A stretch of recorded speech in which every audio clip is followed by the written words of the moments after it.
जो माणूस वाशिम मध्ये नोकरी शोधायला येतो तो काय होतो याचा इतिहास तुमच्या डोळ्यासमोर आला असेल. मुलांसाठी जर का पैसे जमा करून दिले सगळं काही होऊ शकत नाही. त्यासाठी जर तुम्ही संस्कार दिले तर ते संस्कार हे परमनंट त्यांच्यासाठी दिलेलं एक चांगलं गिफ्ट असतं. काही गुंड प्रवृत्तीचे लोक आपल्या पोरांना क्राईम शिकवतात, काही चांगल्या प्रकारची लोक हे चांगलं कसं राहावं, आईबापाची व्हॅल्यू कशी करावी, समाजाची व्हॅल्यू कशी करावी हे सगळं शिकवतात आई. तर तसं आई हे अत्यंत तुमच्या आयुष्यातलं ईश्वराचं दार आहे आणि त्या ईश्वराला तुम्ही कधीही विसरू नये. जे संस्कार आहेत हे संस्कार सुद्धा आपल्याला आपल्या या संस्थेच्या मार्फत देता यावे.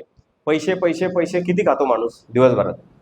नमस्कार, मी संजय भालेराव शहापूर गजालीत आपले स्वागत आहे. नमस्कार. आवाजच येत नाही. तुम्ही वाशिमकर नमस्कार नाही घालत का? तुमच्याकडे कोण आला? नमस्कार नाही, एवढा असं लूज आवाज वाशिमकरांचा असू शकत नाही. वाशिमकरांचा आवाज कसा कडक आहे, कारण हा एकमेव गाव असं आहे की या ठिकाणी नदी आहे, या ठिकाणी पूर्णपणे पाणी आहे आणि पाणी असल्यावर माणूस टवटवीत असतो. त्यामुळे तुमचा आवाज हा मला कडक पाहिजे. नमस्कार. हा, आता आपलं कुठेतरी जमल्यासारखं वाटतंय. आता प्रश्न तुम्हाला सगळ्यात मोठा हा पडला असेल. पहिले आपल्या मंचावर दामोदर सर आहेत, नवी मुंबई महापालिकेचे माजी उपायुक्त चाबुक सर साहेब आणि आमच्या अर्धांगिनी मनीषा भाविस्कर. बाकी आमची टीम आहे सगळी. रुपाली आहे, निलेश आहे, इंजिनियर आहे आमचे. त्यानंतर बरेच आमची सगळी टीम या ठिकाणी आहे. तर तुमच्या मनामध्ये सगळ्यात मोठा प्रश्न हा पडला असेल की बिल्डर, निबंध, आई आणि वाशिम या चार शब्द इथं आले कसे. प्रत्येकाच्या मनात तर हा प्रश्न असेल की एक विकासक, आतापर्यंत तर आम्ही असा कधी विकासक बघितला नाही, बिल्डर बघितला नाही की त्यांनी आईवर काही निबंध विबंध आम्हाला लिहायला लावले. शाळेमध्ये सरांनी नक्कीच लावले असतील, परंतु एखाद्या विकासक आणि बिल्डर हे काम करायला लावतो त्यामुळे त्याचं नक्की कुतूहल असेल तुम्हाला. दुसरा कुतूहल असेल की मुंबईमध्ये हा बिल्डर आहे, नवी मुंबईमध्ये हा विकासक आहे आणि या ठिकाणी येऊन प्रकल्प करण्याचं प्रयोजन काय, इथं का आले. इथं आमच्या ठिकाणी लोकल चांगले डेव्हलपर आहेत, आम्ही त्यांच्याकडून घरं घेतो, मग बाहेरच्यांकडून का घ्यायचं आणि मग ते का आले इकडे, असे विविध प्रश्न आपल्याला आपल्या मनामध्ये निर्माण होतात. त्या सगळ्यांच्या प्रश्नाचं उत्तर तुम्हाला मिळालं आणि त्यानंतर जे डिक्लेअर केलेले बक्षीस आहेत ते मिळाले आणि खायला काहीतरी आपल्याला नाश्ता असला तर आपलं आजच्या कार्यक्रमाचं फलित झालं असं प्रत्येकाला वाटेल. बरोबर आहे? नाही वाटत वाटतं तुम्हाला? बरं. तर सगळ्यात पहिले 1989 मध्ये घेऊन जातो मी तुम्हाला. 1989 किंवा 90ला पूर्वी कोणाचा जन्म झालेला आहे? 1989 90च्या आधी सिनियर लोक आहेत ना इकडे, त्याच्यानंतर बाकीचे असतील. 1989ला मी गावावरून येत असताना, तुम्हाला डॉक्टर बाविस्कर माहित असतील इकडे, ते मला वाटतं साळुंके शॉपिंग सेंटर की कुठलं आहे ते, हा स्टेशन रोडला, तर डॉक्टर बाविस्कर होते. ते वारले वाटतं आता, म्हणजे याच्यामध्ये कोविडमध्ये. तर हे डॉक्टर बाविस्कर आमचे रिलेटिव्ह होते, आमचे चुलत भाऊ होते आणि मी मुंबईला नोकरीच्या शोधात आलो होतो. मुंबईला नोकरीच्या शोधात आलो होतो तेव्हा माझा येताना पहिला स्टॉप वाशिम होता. काय होता पहिला स्टॉप? वाशिम होता. म्हणजे आता तुम्हाला माझं रिलेशन समजलं असेल वाशिमशी. म्हणजे जो माणूस वाशिम मध्ये नोकरी शोधायला येतो तो काय होतो याचा इतिहास तुमच्या डोळ्यासमोर आला असेल. आणि हा कसा होतो हे सगळं तुम्हाला युट्यूबवर बाविस्कर ग्रुप, प्रकाश बाविस्कर टाकलं तर माहिती मिळेल. काही लोकांनी काही सर्च केलं होतं का युट्यूबवर बाविस्कर नाव? हा, तर ते आता गेल्यानंतर सर्च करा.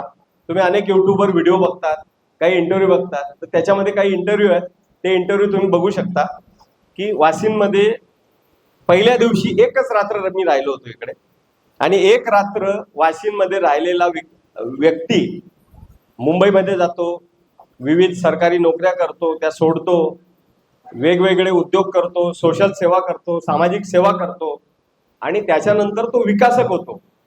आणि सगळं पोट भरल्यानंतर माणसाच्या मनामध्ये वेगवेगळ्या अपेक्षा असतात. तर तो विकासक होतो आणि एवढी डेव्हलपमेंट होते, तर ही डेव्हलपमेंट सर्व समाधान मिळाल्यानंतर त्याला काय वाटतं, वेगवेगळ्या अपेक्षा त्याच्या पूर्ण करायचा तो प्रयत्न करत असतो समाधान मिळवण्यासाठी. त्यातला एक पार्ट म्हणजे की वाशिममध्ये ज्या ठिकाणी पहिल्या दिवशी मी पाय ठेवला आणि एक रात्र त्या शॉपिंग सेंटरच्या शॉपमध्ये मी राहिलो, तर त्या वाशिममध्ये आपण इमारत बांधली पाहिजे. आणि त्या डॉक्टरांनी पण मला सांगितलं होतं की तुम्ही तिकडे भरपूर काही करता, पण आमच्या वाशिममध्ये काहीतरी करा. या अनुषंगाने आपण गेल्या 8 ते 10 वर्षापूर्वी ही जागा घेतली होती आणि अनेक अडचणी त्याच्यामध्ये आल्या. प्रचार अपप्रचार होत असतात, पण सत्य हे नेहमी सत्य असतं, फॅक्ट ही नेहमी फॅक्ट असते आणि ती उजेडामध्ये येते आणि खरं ते माहिती होतं. तर त्या अनुषंगाने या ठिकाणी आज अनेक अडचणीतून सुद्धा आपला इमारतीचा नकाशा मंजूर झाला. आपण सुरुवातीला आता कुठलीही बुकिंग न घेता आपण ठरवलं होतं की प्रत्यक्षात इथं इमारतीचे सगळे पाया जोपर्यंत तयार होत नाही, इथं सॅम्पल फ्लॅट जोपर्यंत तयार होत नाही, तोपर्यंत वाशिमकरांना आपण काय करणार आहोत हे खरं दिसणार नाही. आणि ते दाखवण्याच्या अनुषंगाने या इमारतीचं काम या स्तरावर आणून ठेवलेलं आहे.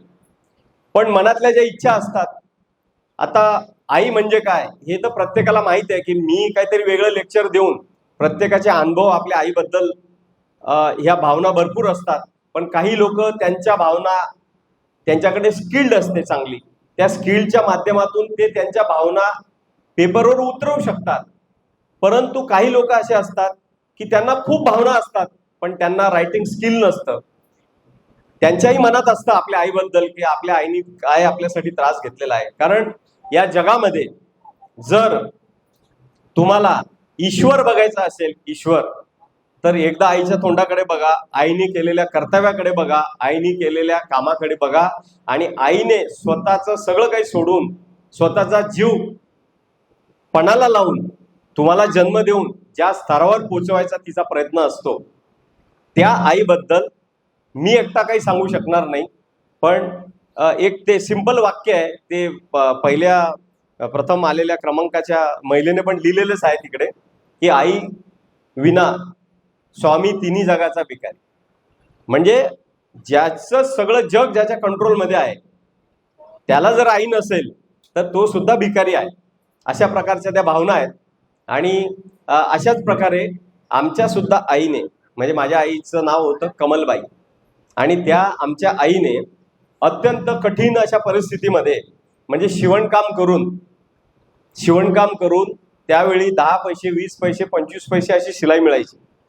ती शिलाई एवढी नव्हती मिळत, त्यामुळे ती जी छोट्या प्रमाणातली शिलाई मिळायची त्यातून पैसे जमा करून डोनेशन देण्याच्या अनुषंगाने, हे सगळं करण्याच्या अनुषंगाने त्यावेळी आमच्या आईने सुद्धा त्या ठिकाणी आम्हाला ज्या पद्धतीने उभं करणं म्हणजे तुम्ही मुलांसाठी जर का पैसे जमा करून दिले, मोठ्या प्रमाणात पैसे जमा करून दिले, तर ते सगळं काही होऊ शकत नाही. त्यासाठी जर तुम्ही संस्कार दिले तर ते संस्कार हे परमनंट त्यांच्यासाठी दिलेलं एक चांगलं गिफ्ट असतं. आणि हे गिफ्ट जर तुम्हाला सिंपल भाषेत मी सांगायचं असेल तर सिंपल भाषेमध्ये आहे की एखादं आपण घरामध्ये कॉम्प्युटर आणतो, ते ब्लँक असतं, मग नंतर इंजिनियरला बोलवतो आणि त्याच्यामध्ये सॉफ्टवेअर टाकतो. आता सॉफ्टवेअर वेगवेगळ्या प्रकारचं असतं, कोणी एक्सेलमध्ये काम करतं, कोणी कॅडमध्ये काम करतं, कोणी DTP मध्ये काम करतं, वेगवेगळ्या सॉफ्टवेअरमध्ये आपण काम करतो. मग त्याच्यामध्ये जे सॉफ्टवेअर टाकलेलं असेल तेच ते काम करेल. एक्सेल टाकलं असेल तर DTPचं काम करेल का? आता नवीन मुलांना माहित असेल, ते DTPचं काम नाही करणार. तसं तुम्ही जेव्हा जन्म घेतात, बाळ असतात, तेव्हा ही कोरी हार्ड डिस्क असते, ब्लँक हार्ड डिस्क असते. त्याला माहित असतं का माझी आई कोण, माझा बाप कोण, माझे भाऊ कोण, बहीण कोण, काका कोण, चुलते कोण, शेजारी कोण, कुठल्या गावात आपण राहतोय, कुठल्या तहसीलमध्ये राहतोय, कुठल्या जिल्ह्यात राहतोय, कुठल्या देशात राहतोय, कुठल्या राज्यात राहतोय, हे सगळं काय होतं, फीड केलं जातं त्या हार्ड डिस्क मध्ये. लहानपणापासून त्याला सगळं शिकवलं जातं आणि त्याप्रमाणे त्याला त्याच्या डोक्यामध्ये जे भरवलं जातं की बेटा चुकीचं काम नाही करायचं, असंच काम करायचं, काही गुंड प्रवृत्तीचे लोक आपल्या पोरांना क्राईम शिकवतात, क्रिमिनल कसं व्हायचं ते शिकवतात. काही चांगल्या प्रकारची लोक हे चांगलं कसं राहावं, कीर्तन कसं करावं, आईबापाची व्हॅल्यू कशी करावी, समाजाची व्हॅल्यू कशी करावी, हे सगळं शिकवतात आई वडील. तर ते वेगवेगळं सॉफ्टवेअर आपल्या बॉडीमध्ये टाकलेलं असतं. बॉडी आणि आत्मा ह्या दोन वेगळ्या गोष्टी आहेत. त्या तुमच्या डोक्यामध्ये जे सॉफ्टवेअर टाकलं जातं त्याप्रमाणे माणूस समाजामध्ये वागत असतो. समाज सुद्धा तुम्हाला काही काही शिकवतो. आई वडिलांनी शिकवलेली स्थिती ही मात्र तुमच्या डोक्यामध्ये परमनंट असते. पूर्वी आई म्हणजे काय, आपल्याला काही अडचण आली तर आपण तिला विचारतो, हे करू का, ते करू का, असं करायचं का, तसं करायचं का. म्हणजे तो ज्ञानाचा भंडार असतो. काय असतो? ज्ञानाचा भंडार. आणि आत्ता मुलांना, आता आईपर्यंत ठीक आहे, आजी आजोबा पंजोबा हे सगळे पंथी पंजोबा जे काय आहे ते हे रिलेशन आता कमी होत चालले. आता प्रत्येक फ्लॅट संस्कृती आली.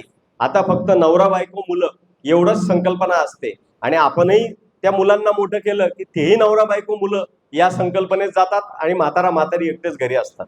आणि प्रत्येकाच्या आयुष्यात प्रत्येक जण म्हातारा म्हातारी होणारच आहे आणि होतोच.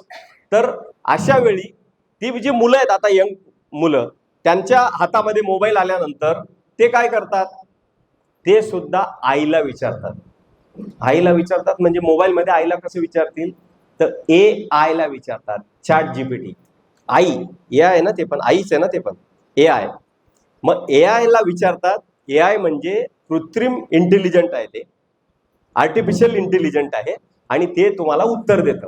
आता आईला जे जे प्रश्न विचारतात ते कदाचित तुम्ही विचारले नसतील, ते सुद्धा तुम्ही त्याला विचारू शकतात. त्या AI ला जर ChatGPT नावाचं ऍप तुम्ही डाउनलोड केलं तर त्यालाही ही गोष्ट तुम्ही विचारू शकतात. तुम्हाला जेवढे डाऊट आहेत की आज काय वार आहे, आज काय तिथी आहे, आज काय पूजा करायची आहे, आज कुठला वार आहे, हे सगळं ते तुम्हाला सांगू शकतो. आता कोणाला विचारायची गरज नाही. तुम्ही तुमच्या AI ला विचारू शकतात की आज वार काय आहे, आज कुठल्या कलरचे मी कपडे घातले पाहिजेत आणि कुठल्या कलरचं म्हणजे पूजेला साहित्य नेलं पाहिजे आणि कोणत्या देवाची आज पूजा केली पाहिजे. उदाहरणार्थ आज जर पकडला मंगळवार तर आपण गणपतीचा पकडतो, पण सहसा त्याच्यामध्ये तुम्हाला क्लिअर सांगेल की हा मारुतीचा वार आहे, आजचा कलर लाल आहे. आज तुम्ही घरी गेलात का मोबाईलवर ChatGPT डाउनलोड करून हे सर्च करा, म्हणजे तुम्हाला कळेल.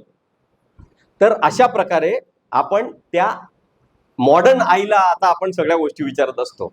पण ते विचारल्यानंतर तसं आपण वागतो का, आणि त्या AI ला जसे संस्कार देतो आपण, ते टेम्पररी मोबाईलमध्ये AI ॲप जे आहे त्याला जसे तुम्ही संस्कार दिले, ज्याला तेवढी माहिती दिली, तो डेटा दिला, तसंच ते उत्तर देतं. त्याला जर क्रिमिनल केलं तर ते क्रिमिनल उत्तर देतं. ही गोष्ट लक्षात ठेवा.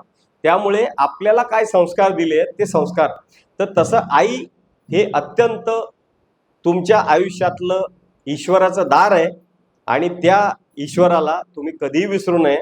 लहान मुलांपासून मी सगळ्यांना सांगेल की तुम्ही कुठेही असलात तर निदान जर लग्न करून बाहेर गेलात, लग्न करून बाहेर आलात तर काही नको त्या आईला, तुमची प्रॉपर्टी नको, काही नको. जगात एकच व्यक्ती अशी असते, आई, एकच व्यक्ती, ती अनकंडिशनल प्रेम करते तुमच्यावर, अनकंडिशनल लव्ह. सगळीकडे कंडिशन आहे बघा. तुम्ही लग्न केलं, लव्ह मॅरेज केलं, तुम्ही तसं नाही वागलात तर जा घरी, असं नाही वागलं तर जा घरी, तुम्ही शेजाऱ्या पाजाऱ्याला त्याला मदत नाही केली तर जा घरी, मित्राला मदत नाही केली तर जा घरी. पण आईचं बघा, तुम्ही मदत करा नको करा काय करा, ती तुमच्यावर प्रेम सतत करत राहणार. अनकंडिशनल लव्ह म्हणजे ती एकच व्यक्ती आहे जी ईश्वर आहे, जी आई म्हणजे ईश्वर आहे. आणि त्या ईश्वराला तुम्ही विसरू नका. तुम्ही काही करू शकला नाहीत, कुठेही असलात तरी पण तुम्हाला त्यांना एक फोन केला, एक फोन, आजकाल तर मोबाईलची व्यवस्था आहे, आजकाल लँडलाईनवर तो शेजारी नंबर कॉल देईल असं काही नाही आहे. मोबाईल तिच्याकडे पण असतो. खूप झालं तर तुमचा एक मोबाईल कमी करा 2-2 मधला, पण एक आईला द्या आणि तिला कोऑर्डिनेट करा आणि तिला फक्त एकदा विचारा की तू कशी आहेस. काही नको आहे तिला तुमच्याकडून, ना पैसे नको आहे, ना काही नको आहे, ना काही नको आहे, फक्त तू कशी आहेस, जेवलीस का, एवढं विचारलं तरी बस आहे. तर हे जे संस्कार आहेत, हे संस्कार सुद्धा आपल्याला आपल्या या संस्थेच्या मार्फत देता यावे. पैसे पैसे पैसे किती खातो माणूस दिवसभरात, तेवढंच जेवणार आहे. उलट आधी तुम्ही 2-4 भाकरी खात असाल तर काम केल्यानंतर थकल्यावर उलट जे काय मिळतं तेवढं खाऊन गपचूप झोपण्याच्या नादात असतात. तर त्यामुळे आमच्या कंपनीचा हा उद्देश आहे की जसं आपण प्रॉपर्टी देतो तसं आपण लोकांना संस्कार दिले पाहिजेत. आणि अचानक त्या दिवशी दामोदर दरे सरांशी माझं कम्युनिकेशन झालं आणि इमिडिएट आम्ही व्हॉट्सअपवर सगळा मेसेज पाठवला आणि मेसेज पाठवून तुम्ही इतक्या चांगल्या प्रकारे उत्स्फूर्त प्रतिसाद दिला त्याबद्दल मी तुमचे मनापासून आभार व्यक्त करतो. मनापासून तुम्हाला या पुढच्यासाठी पण शुभेच्छा देतो. असंच प्रेम चालू ठेवा, असंच प्रेम सतत तुमचं आमच्यावर ठेवा. आणि आम्ही इथं अयोग्य करण्यासाठी आमचा जन्मच नाही आहे, खोटं करण्यासाठी आमचा जन्मच नाही आहे. जे काय आहे ते योग्य, परफेक्ट, परमनंट, कायम. तुम्ही जर खोटं बोललात तर ते तात्पुरते तुम्हाला मजा येते, तात्पुरतं. जसं ते म्हणतात ना, खाजल्याने आलेला आनंद हा तेवढ्या खाजण्यापुरता असतो, तो पुन्हा खाजायला लावतो आणि जखम निर्माण करतो. त्यामुळे खाजल्याने याचा आनंद आपल्याला नको आहे. आपल्याला परमनंट मनाला सुखावणारा आनंद हवा आहे आणि तो सुखावणारा आनंद आपल्याला आम्ही इथं तुम्हाला द्यायला आलेलो आहोत. इथं इमारती तयार झाल्या, कॉम्प्लेक्स तयार झालं, लोक राहायला येतील, छानपैकी राहतील. आणि ही जमीन जरी आज आमच्या नावावर असली तरी ती उद्या सोसायटीच्या नावावर ट्रान्सफर होते आणि आम्ही थर्ड पर्सन होतो. तर आम्ही आता इथं आलो आहोत हे तुमच्या ताब्यात देण्यासाठी, इथल्या तुमच्यासारख्या वासिंकरांच्या ताब्यात देण्यासाठी आलेलो आहोत आणि आम्ही थोड्या दिवसांनी थर्ड पर्सन होणार आहोत. तर प्रत्येक ठिकाणी इमारत आम्ही उभं करतो, तिथून निघतो. फक्त याच्याबरोबर संस्कार कसे देता येतील ते देण्याचा आमचा प्रयत्न असेल आणि या प्रयत्नाच्या अनुषंगाने ज्या ज्या योजना आम्हाला राबवता येतील त्या आम्ही राबवू. आणि चांगलं केलं तर नक्कीच तुमचंही चांगलं होईल. तुमच्याही यातल्या 10 लोकांचे संस्कार जरी चेंज झाले, या दोघांचे मत परिवर्तन जरी झालं, त्या निमित्ताने आम्हाला अप्रत्यक्ष हे पुण्याचं गाठोडं आम्हाला नक्कीच कामात येणार आहे. आणि ही सगळी याचा थोडासा इतिहास होता. तुम्ही खूप चांगले चांगले निबंध लिहिले, ते अजून बसून मी प्रिंटआउट काढून सविस्तर वाचणार आहे आणि वैयक्तिक किती छान लिहिलं, त्यात काय सुधारणा करायला पाहिजे हा कदाचित पुढच्या महिन्याभरामध्ये माझा पण फोन तुम्हाला नक्की येईल. सगळ्यांना तुमचे नंबर आमच्याकडे दिलेले आहेत, पण दामोदर दरे सरांनी खूप याच्यामध्ये मेहनत घेतली. वैयक्तिक त्यांना कॉल गेले, त्यांनी सगळं चेक केलं, त्यांनी तपासलं आणि हा रिझल्ट दिलेला आहे. तो रिझल्ट डिक्लेअर पण झालेला आहे आणि कमी वेळामध्ये जास्तीत जास्त आम्ही काहीतरी करण्याचा प्रयत्न केलेला आहे. तो बरोबर आहे, चुकीचा आहे, तुमचे सजेशन आम्हाला नक्की पाठवा. आमचं काही चुकलं असेल तर नक्की आम्हाला सांगा आणि तुम्ही जर सांगितलं नाही तर आम्हाला कळणार कसं. त्यातल्या त्यात अजून एक महत्त्वाची सूचना तुम्हाला सांगतो की हे तुम्हाला मिळाल्यानंतर आम्ही जे सर्टिफिकेट आणि गिफ्ट तुम्हाला देणार आहोत, हे मिळाल्यानंतर घरी ते हातात धरून एक छोटा व्हिडिओ आमच्याकडे जर तुम्ही पाठवून दिला तर त्याच्या खाली नाव टाकून आम्ही जे यूट्यूबवर टोटल टाकणार आहोत त्याच्यामध्ये प्रत्येकाचे अभिप्राय, असं काही नाही की तो पहिलाच आला पाहिजे, दुसराच आला पाहिजे, तिसराच आला पाहिजे. ज्यांनी लिहिण्याचा प्रयत्न केला त्या सगळ्यांनी तुम्हाला या शिवविस्ता होमच्या योजनेबद्दल काय वाटतं याचा छोटासा व्हिडिओ, 1 मिनिटाचा, अर्धा मिनिटाचा, जेवढं तुम्ही बोलत असाल तेवढा व्हिडिओ तुम्ही द्या आणि तो व्हिडिओ आम्हाला यूट्यूबवर त्या आपल्या ह्या योजनेसाठी कधीतरी कोणी भविष्यात यूट्यूबवर हे परमनंट राहणार आहे, कोणी असो नसो, परंतु यूट्यूबवर हे परमनंट राहील आणि सगळ्यांना हे बघायला मिळेल की निबंध कसे लिहिले, काय लिहिले वगैरे वगैरे. ठीक आहे, सगळं कळलं, काही डाऊट शंका काही नाही. ठेवू शकतो मी आता फोन. धन्यवाद. ताज्या घडामोडींसाठी पाहत राहा शहापूर गजाली. धन्यवाद.